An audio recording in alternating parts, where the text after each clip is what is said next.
প্রিয় দর্শক, ইউক্রেনের প্রেসিডেন্ট যে ঘোষণা দিয়েছে তাতে আমার মনে হয় যে আগামী কয়েক বছরের ভিতরে রাশিয়ার সামরিক শক্তি ইউক্রেনের সামনে আর দাঁড়াতে পারবে না।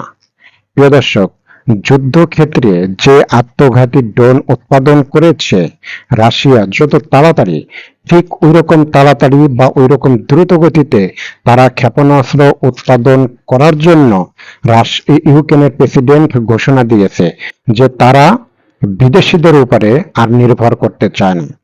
রাশিয়ার সাথে যুদ্ধে টিকে থাকার জন্য তারা খুব দ্রুত গতিতে তারা ক্ষেপণাস্ত্র উৎপাদন তারা করবে।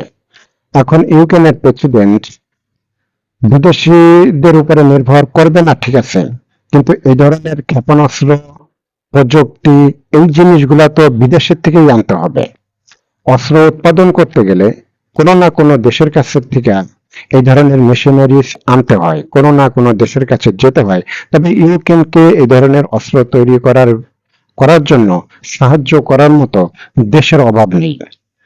বহুত দেশ আছে ইউরোপে, কিন্তু রাশিয়াকে কেউ সাপোর্ট দিবে না, কারণ রাশিয়া যে বিষয়টা তৈরি করে, যে অস্ত্র রাশিয়া তৈরি করে, তার সম্পূর্ণ মেশিনারিজ, অর্থাৎ এক টুকরা লোহার থেকে যা যা কিছু বানানো যায় তা রাশিয়া নিজেই ওই লোহাটা আগুনে জ্বালাইয়া বানায়, কিন্তু ইউক্রেন সেটা পারবে না।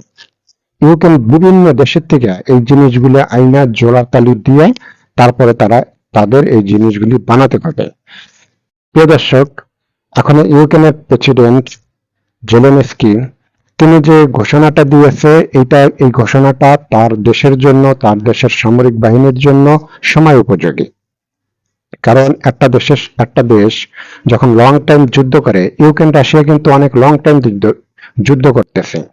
লং টাইম যুদ্ধ করে টিকে থাকতে গেলে তার কিন্তু অস্ত্র বানাইয়া যুদ্ধ করতে হবে।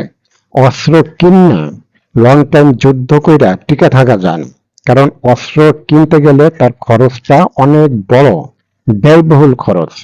যত বড় শক্তিশালী দেশই হোক না কেন, অস্ত্র কিনা যুদ্ধ করাটা খুবই ব্যয়বহুল, এবং ওই দেশ কোনো একটা সময় অর্থনৈতিকভাবে তারা খুবই দুর্বল হয়ে পড়ে।